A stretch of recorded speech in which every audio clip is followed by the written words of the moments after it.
What is going on, guys? Jack here, and welcome to episode 25 of the Hexagon Challenge here in New York City FC. And today I've got for you guys a rematch against Philadelphia Union in, of course, MLS. If you missed the last episode, go check it out. We already played the Union once this year. That was last episode. And without giving too much away, if you haven't seen that episode yet, which you should go watch, I want revenge. I want blood. I want us to get back in this game and, try and make amends. Lots happened at the club. It is now kind of beyond the summer transfer window in terms of it opening. So all the transfers we have planned or had planned have now gone through. The only one that collapsed was Sheyi Ojo, which is a little bit of a shame.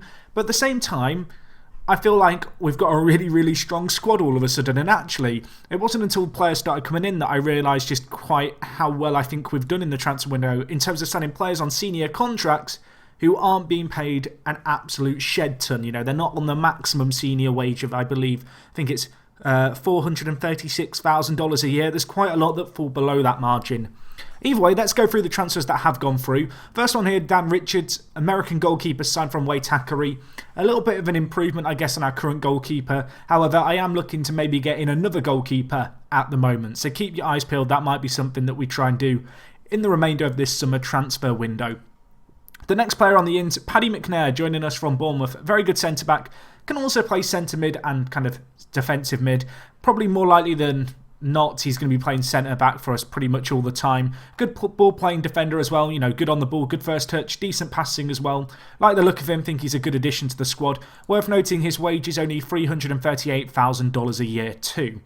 Anyway, the next player we brought in, Tim Ream, the only player to join us on a maximum wage. And to be honest, this is a guy who I've brought in and I don't think we need him, so I'm going to try and sell him if I can. There's a few teams who might want him. If we look, 6 teams wanting him. A few teams wanting him on loan. If I could get rid of him permanently, you know, that would be some quick money made on the turnover. If we can't get rid of him, not the end of the world. He's a very good centre-back, the 32-year-old. But it's just the wages and how big they are compared to some of our new additions that makes you think maybe, just maybe, he isn't perhaps the right fit for the team. The fact he can play left-back is very useful, and if we don't get rid of him, you know, he'll definitely play left-back for us more often than not. Anyway, the next player we brought in, John Requio. This guy, just a good left-back. It's a position we've been lacking. We actually had an injury to our only left-back in our squad, and as a result, Rabiot had to play left-back, which he can't really play. He can play it with kind of orange, kind of comfortability. So that was a bit of a shame, but we've got a few new left-backs in. I think Requio here, good player, backup player, only earning $120,000. Pretty much the ideal backup left back, if you ask me. The next signing, and well, the next two fairly big ones. Romagna joins us from Juventus, and I didn't realise when I signed this guy just how good a deal we'd got in terms of his wages. He only wanted $288,000 a year, crazily good deal. Joins us on a 4-year contract, the 23-year-old. Has got a release clause of, I believe, in the region of $8 million. Yeah, it's $8 million, as you can see there. If that got met, I mean, I wouldn't have too many arguments. At this point, I think in MLS, if you get an offer kind of over 7 or 8 million, it's hard to reject it no matter who the player is. Anyway, the last signing we made was Gustavo Hebling. This guy, a good Brazilian young kind of defensive midfielder, joined us from PSG. Again, relatively low wage demands, only $250,000 a year. And just a very nice player to have. I feel like the mistake I made last season was I brought in a lot of big senior players to improve the first team, but they were all on these senior wages of $436,000 a year, which is just way too much. You can't build a squad on those players. I've learned from my mistakes last year. We've kind of moved forward with that. And I think we've added some really, really good talent to the squad. I think a lot of these players, you know, very good MLS players, and delighted to get them in. Of course, Zapata has now left the club. Another transfer that, I don't know, I'm kind of glad it happened. One thing I noticed was that we didn't seem to get that much money go back into our allocation fund off this transfer. My understanding initially was that of this $8.5 million, that 2/3 of it, or 66% of it, would go to us, 33% of it goes to MLS. But apparently not all of that 66% goes into the allocation fund. So that caught me out a little bit, but at the same time, to spend £8.5 million on behalf of Cruz Azul, you know, for them to spend that to bring in a player who we brought in on a free, I can't complain. It's good money to make for an American side. In terms of our balance, in terms of stuff going on off the pitch, looking at it here, the plan is to expand the Yankee Stadium. Quite a expensive expansion, if I remember correctly. I believe the seating capacity is going to be upped by about 5,000, which is pretty nice. If we just look here at facilities, we're in a 49,000 all-seater stadium. I believe the capacity is going to be pushed up to just over 55,000, so that's a nice expansion there. The other bit of news, the training facilities are being improved again. We only just finished improving them last month, so to immediately get them upgraded again, good stuff there. Good to see the board kind of going with me. Worth noticing as well on my kind of personal front, my face has gone missing. I don't know why that's happened, but good news is that I got my, was it Continental or National? I think it was National. I think, yeah, if we look here, I got my National B coaching licence. So that's a little bit of progress being made there. I did ask to do my National A, but it was initially turned down. That's something I'm probably going to look to ask the board for in the next few months. But regardless, we're looking kind of good here in terms of our manager. Good adaptability, but it's always been good. Player knowledge and youth knowledge has improved. Our knowledge of the USA is fairly decent now. And our coaching stats aren't actually that terrible. Unfortunately for me, level of discipline and working with youngsters still at 1. I'm not sure what it is you have to do in game in order to improve working with youngsters. I believe level of discipline is kind of fining players when they don't show up and kind of putting players in line. But I must admit, it's kind of my manager style. I'm quite loose, I guess, when it comes to players getting sent off or making mistakes. I don't go out there and fine players every other week. But if anyone knows how to improve working with youngsters, please let me know, because I don't know. I mean, it's not often that I do a save. I have to focus on the stats, but this is one of them, and I'd like to get that above 1 if possible.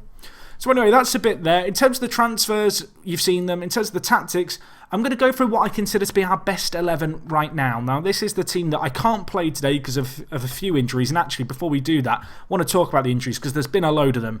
Doumbia out with a back stress fracture but for up to 2 weeks.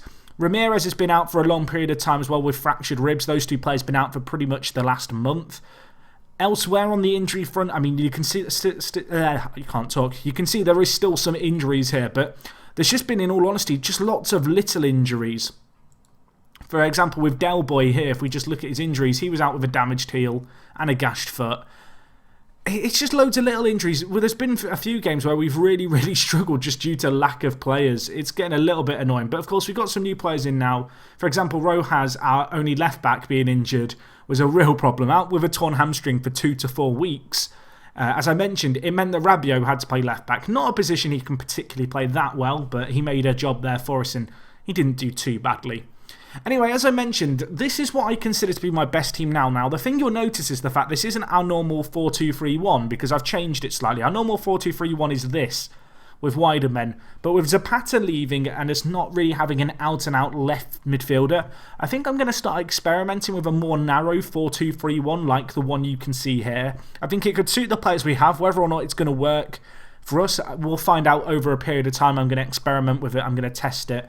But this is what I consider to be our strongest team right now. In goal, we go with Dan Richards, the new signing from Waitakere. As I mentioned, potentially looking at a new goalkeeper. The issue I've got is that of our 12 international player slots, all 12 are filled right now. So if I bring in a foreign keeper, I'm going to have to release one of my international players and let him go. If that was to happen, I don't know who I'd let go, really. I wouldn't really want to let anyone go, if I'm honest. I feel like Richards would be a good option just to stick with until the end of the year, and then we can reevaluate things there.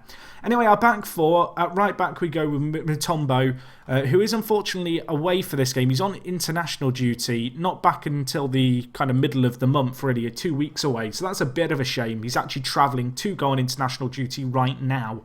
At centre-backs, we go with, of course, Paddy McNair and Romagna. Nice duo. I really like these guys. Romagna particularly, an absolutely outstanding centre-back. Delighted to get him in. At left-back for today's game, we've got Tim Ream, although, of course, as I mentioned, we've got some new players that can potentially come in and do something for us. In the centre of midfield is Rabiot at the defensive midfield position, one of our two designated players, along with Doumbia, of course. Still not used that third designated player slot just yet. Couldn't find any players who wanted to join us on a free. The players who I was kind of looking at, the likes of Mario Goetze, Bernard Mensah, they've found clubs now, which is a shame, but at the end of the day, I was struggling to get in the kind of players I wanted to get in to join us here at New York City FC. And rather than sign a designated player for the kind of sake of it, we'll wait and we'll see who comes available, in the next year or so. Anyway, Hebling here, deep line playmaker for us in our kind of optimal team. At left attacking mid, or a left centre attacking mid, I guess we would go with Sergio Penna on that right peg of his. Probably the best player we've had this year. 8 goals, 9 assists, 7.64 average rating for him. At right attacking mid, Martin Del Palacio Longa, or of course Del Boy. This guy, 20 years old, Mexican, very good player, very good attacking midfielder. I like him. I really like this guy. I think he's got a lot of potential yet to fulfill, as does my assistant. And he's kind of turned up for us. His consistency a little bit of a problem, but I don't know, a 7.42 average rating for him, really good in the league. A central attacking mid in this kind of what I'd consider to be our best team going forward with this new system we're going to experiment. We've got Brahim Diaz. Played a deeper role for us so far this year, but with the changes we've had, he has gone and nailed himself a spot as central attacking mid. And then up front in our best team, I'd go with Doumbia, although he's had this lower back stress fracture and it has hurt him a little bit as a result. Anyway, I thought I'd cover the transfers, and then I remembered that we haven't actually seen the trades that we did this year, and there have been a few. The first one that went on the outs was James Begay. He left us for Real Salt Lake for a decent fee, really. I don't know if I can look at the actual trade itself. I must admit, I'm not used to looking at the trade. Is it trade history? That's transfer history. If I go to trades, will it show the conditions? Here we go. This is what I'm looking for. So in terms of our trades, we made 2 in this summer window so far. The first one, Leroy Fer going to New England Revolution. Not an easy decision to make, but with a lot of younger centre mids joining us and this guy being on a maximum senior kind of contract of $438,000 and being 30 years old, I decided the time was right to move Leroy Fer on. He was a player who played a little bit for us. You can see he made 19 appearances, but 8 of them were on off the bench, and his wages just really didn't line up, I guess, to the role he fulfilled in our team. The other player that left us in this window was James Begay, who has gone to Real Salt Lake. Decent transfer, this one. If we just look, we've got their 4th round super draft pick and $110,000. With the Leroy Fer one, we've got a 3rd round pick in next year's super draft and $100,000. Not necessarily the best returns for these 2 players, if I'm honest. I would have liked a little bit more money. But at the same time, it frees up some wage cap. It gets rid of Begay, who was a little bit unhappy at lack of first team football, which is fair enough. Leroy Fer, as I mentioned, it was more so just about getting him off the wages with a lot of new players coming in. And whilst they're not necessarily the greatest trades in the world, I think we gain more out of it than we lose. Anyway, I've talked about the transfers, I've talked about a potential change in tactics in the team. What I haven't talked about yet is the fixtures since the last game that you guys saw, which was against Philadelphia Union, as I mentioned at the start of the episode. Since then, a decent amount of games played. I'm not going to cover these in too much detail because there's 4 months worth of games here. We only lost 1 game in this run of results, and it was actually immediately after the last Philadelphia game. It was a really disappointing performance. Toronto coming to the Yankee Stadium, grabbing a 1-goal lead and then holding on to it. The next game was against FC Dallas, of course, the team we met in last year's MLS Cup final. It was a decent game, but it finished 0-0. Could have been a little bit more exciting. I guess we'll take the clean sheet away from home against the MLS champions, but at the same time, I don't know. I would have liked a little bit more, maybe get some revenge on them. The next game we had against Colorado Rapids, good win here. Brahim Diaz's goal definitely worth a look real quick. It won, I believe, goal of the week. It was a nice 25-yard out long-range effort. We won this game 2-0, a decent result really. Both goals coming in the second half, but if we just go to the Diaz goal here, this was just a really good goal. Headed clear, Diaz, 1 touch, 2 touch, bang, into the roof of the net. He loved that. I loved it. Great goal there. That was definitely kind of the standout moment, I guess, that you guys missed in terms of since the last episode. That goal was really special. Anyway, the next game we played was again against Toronto, and actually looking at it here, in this run of kind of 10 or so fixtures, we played Toronto 3 times. This time, we drew with them 1-1. It was an okay result. Bagnac getting the own goal for us. I mean, delightful. Agent Bagnac, of course, our former player, doing a job for us. Pretty happy about that. He was traded away, of course, and I mean, he's done okay for them, but for him to get the goal for us here, I was quite grateful, as you can imagine, for one of our former players to do us a favour.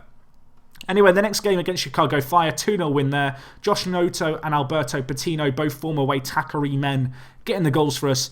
The next game in the US Open Cup 4th round, we beat Dayton Dutch Lions 2-1. Bit of a fluky result, very lucky to win this. We probably should have been a lot more convincing in this game.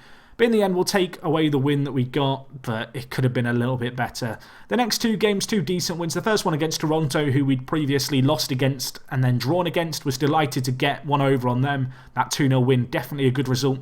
We then took on Columbus Crew. We won 2-1 there. This was a really good performance. We actually went down a man whilst 1-0 down. But in the second half, we really fought back. We fought hard. We took the chances that came our way. And we came back from a 1-goal deficit with 25 minutes left to win with just 10 men on the pitch. A delightful result there. Can't complain about that. The next result was in the Open Cup 5th round. This one against DC United went to penalties. Definitely not a penalty-taking masterclass either. Lots of players missing lots of penalties. I believe it went to sudden death, and in the 7th round we ended up winning 4-3. There was just so many penalties missed. It wasn't a great display, but we'll take the win nevertheless. The next result against Orlando, decent result really, 1-1. Leroy Fer grabbing the opener. In the second half, we held firm. Would have liked to have done a little bit better, perhaps. We didn't look great going forward, of course, with the lacking of Ramirez and Doumbia, who have both been out injured. Josh Noto's been the big man we've been looking towards to try and get us some goals, but the 21-year-old was never brought in to be a first-team player for us, and he has struggled as a result of that. So anyway, those results there, not too bad, I think you can agree. If we just look at the MLS table in our conference, you can see we are taking on Philadelphia Union today, who we are actually 9 points clear ahead of. If we look at their schedule, they've went through a really rough run of results here. They won their most recent games. They've got a little bit of momentum coming into this game, but I'm hoping we can, I guess, knock them down a peg today, get a good result, hopefully kind of annihilate them and really establish our dominance in our conference and pull away from them. So that's that. In terms of in the other conference, Vancouver Whitecaps have gone ahead of Seattle Sounders, although themselves, the Whitecaps, they've not been great. 8 losses, 2 draws, 12 wins. Lots of teams beating one another, and as a result, really, because we're not drawing too many and losing too many, we actually have a little bit of a gap at the top of the Supporters' Shield. We're 6 points clear. Of course, the winners of the Supporters' Shield qualify for the North American Champions League. The winner of the MLS Cup, the playoffs, qualify for the North American Champions League. The winner of the conference who doesn't win the Supporters' Shield also gets a North American Champions League spot, so we just have to finish ahead of our conference, and if Vancouver Whitecaps or Seattle Sounders finish above us here, doesn't matter too much.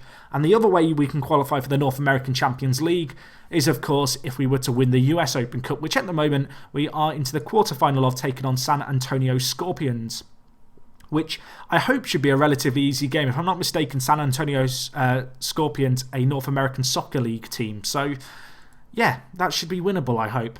Anyway, let's get into today's game. Plenty of talking to go on about today. We have got to make some changes because, as I mentioned, we've got quite a few players out on international duty and such, and with injuries. As I mentioned, the striker position, definitely the position that has the most concern about it at the moment. A little bit of transfer news. Poku might be leaving us. The reason I say he might be is because he's currently talking to Bate Borisov of Belarus. There is a $1.2 million move on the table for him, which, if I'm honest, is a very good offer for a player who really is a fringe player. I love Poku. He got some good goals for us last year, but at 28 years old, the Ghanaian, he's not been great this year. I'm going to be honest, he's not played much for us really. But for a fringe player to get $1.2 million, it would be difficult to turn down. So this might be his last ever game. Hopefully he can leave on a high. Of course, we have got, as I mentioned, striker problems with the fact that both Matias Ramirez and Seydou Doumbia are both unavailable at the moment due to injury. Anyway, we'll make some changes here. In terms of the team for today's game, it's relatively strong. I've got to sort out a few things here because both Rabiot and Del Boy coming back from injuries, so we have got to make some changes, I think, there. The first one we're going to bring in Greater X to play centre defensive mid for us, I think. In fact, I might swap him with Hebling. That's probably the best option we have. Hebling, a little bit concerning, I guess, that he gets forward whenever possible for a centre mid on defend, but hopefully he can hold his ground and be fairly disciplined today.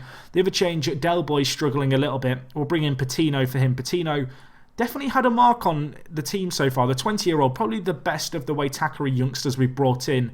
15 appearances. He's got 4 goals, 3 assists, and a 7.26 average rating. Really can't complain about his contribution to the team. Anyway, this is the team we're going to go with. Certainly not our strongest team. You can see a few new players in the team, 5 to be precise, indicated by their lack of a squad number. Defensively, it's going to be interesting to see how we get on with so many new players coming into the side. But I'm hoping for a terrific performance today. We're taking on one of the toughest teams that we're going to have to take on all year. We're just going to go into this game, hope the players can prove a point. Of course, we are using this new untested 4-2-3-1. If things don't go to plan, we have got the ability quite easily to slot into our kind of traditional 4-2-3-1 with the wide attacking midfielders. But for now, I want to give this a chance. I want to see what we can do damage-wise with this new system.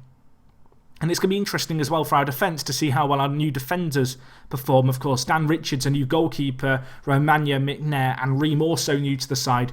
Perhaps a little bit of a risk that there might be a bit of a disconnect there with so many new players coming into the side. But Romagna, of the new signings in that defensive area, the only player who can't speak English. So, hopefully that's not going to be a massive problem. Either way, we're on the attack here. Robles, options in the middle, whips it in. Poku is there. Take about my son. Third goal of the season for him. Well, I said he might be leaving us. This might be his last game. I'd like to know in the comments, do you guys think that $1.2 million for him is a decent transfer fee? He seems to have got some fairly important goals for us, but I don't know. I think it's time to move on. He's 28 years old, bit of a legend, been at the club a long time, but there's some good money coming in for him. And with Doumbia and Ramirez coming back to full fitness, he's just not going to play for us very much. Anyway, that is the ideal start. Looking at the kind of stats, we're not dominating possession. We are in a few more shots. As I said, this tactic completely untested. We're going into this game completely blind. It's based off a system that I used which was similar in the oh my. If you don't know what just happened, you can tab out your FM and look. Our defence shouldn't be uncoordinated, he said. Romagna's the only guy who can't speak English, he said. Romagna goes, I mean, what the hell is that? It's hilarious. That's one of the... I've seen some really... I think we've seen more special goals. I'll say special in inverted commas. We've seen more special goals here in MLS than we did when we were managing in New Zealand. There's been some crackers. Guzan, of course, with his amazing saves. And now we're 2-1 down. I mean, I don't know what to say. What do you say after that first goal that we conceded? I mean, I'm not often lost for words, but I don't know what to tell you. I've not even had time to recover. They've scored again within 3 or 4 minutes. Oh dear. Oh dear. What have I witnessed? What happened there? I don't really know. I don't know how to feel about anything. Either way, I'm hoping we can still bounce back in this game. We are on the attack. Poku. Oh, Penna should have scored. The Peruvian with a really good opportunity. Sergio putting it wide, however. Poku being the assister there, but well, the finish was anything but perfect. And who is number 24? Where are you going? Who was it? Ream, you're a left back, son. Why are you hunting down the right centre mid? Answers on a postcard right there. At half time, it's going to be 2-1. I want to say that we should feel hard done by to be 2-1 down, particularly after that first goal, but at the same time, I don't really know what to say. It's just a bit laughable, really, isn't it? Either way, team going to go out for the second half, trying to encourage them here. We want to try and get one over. I feel like I've kind of cursed myself this year doing these MLS live comms because I'm always picking the big teams to do the commentaries against, and it seems like we can't seem to beat the big teams, but all the little teams and the teams you don't expect us to win, we don't slip up against, which I guess is nice. But we want to win this kind of game, and we're going to have to win this kind of game if we want to win the MLS Cup in the playoffs. And now, well, Wenger, I'm calling you Wenger, even though your name is probably Wenger. Either way, it doesn't matter. It's a goal. It's 3-1. Part of me thinks change back to the normal 4-2-3-1. As you can see, it's quite an easy system just to slot back into. So we'll go with that. We'll see what we can do with it. I might make a few changes as well. We've got options on the bench. I might bring in Rabiot in place of Gustavo Hebling, the Brazilian, coming into the side, struggling with match fitness, as are a few of our new additions, if we're being honest. So we'll make the change here. I do think, to be honest, the fact that we have so many new players in the squad and this is their first ever game playing for the club together with this tactic and stuff, it's going to be a tricky game. We experienced it last year, that slump with a few new players coming in. I must admit, I look at the squad now and I'm very, very happy with the squad that we have, to the stage where I don't think I'm going to be doing quite so big overhauls from kind of next season onwards. There's not going to be 5 or 6 players joining us in the summer randomly. I'm pretty happy with the squad that we have and the overall balance of it. It's just a shame that here, in this first game as a team, we're going to go down 3-1, but you'd have to say that own goal was a real momentum shifter in the game. The stats, it was a pretty open game. Either team could have really won. I'm going to tell the players I'm far from pleased. That first goal that we conceded, I mean, I'm just going to shrug my shoulders because I don't really know what else to say. all in all, not the worst result in the world, not the best result. Our tactical gamble failed, as you can see. We have got the option, I guess, to stick with the 4-2-3-1. With the little bit of a gap that we've got at the top of the table, you know, I might experiment a little bit. Perhaps this most recent game wasn't the best game to full-on experiment. Of course, we are going to have some players coming back from injury as well. The likes of Doumbia, Ramirez, you know, they are players that we've certainly missed. To have them back in the side, also players like Rabiot, who, you know, still trying to get match fitness, and Del Boy here. It's fair to say that we are missing a few key players. I mean, if you look at our squad actually and sort by ability, Rabiot was missing, Del Boy was missing, Mutombo was missing, as was Doumbia. I mean, 4 of our best kind of 6 or 7 players were out. So that gives you an idea of perhaps the situation we had going into today's game. Either way, not the best result as I mentioned, a little bit disappointing. Hopefully we can bounce back from this though. I'm confident that we can. I look across our team. I think we've got the ability that once we start gelling, once the players get familiar with one another, we should really be able to run away with the Supporters' Shield this year. In terms of when we'll be back, we might be back for the US Open semi-final or final. We'll see kind of how things pan out. Of course, depending on how close it is to the top, you know, the last few games might have some massive significance all of a sudden. Either way, guys, I hope you have enjoyed today's episode. If you have, as always, smash the like button. I do greatly appreciate it. If you've got any comments with regards to my system, the signings, anything like that, maybe you can tell me why it seems like not all the money from Zapata going out to Cruz Azul came back in terms of allocation fund and how allocation fund works. That would be super appreciated.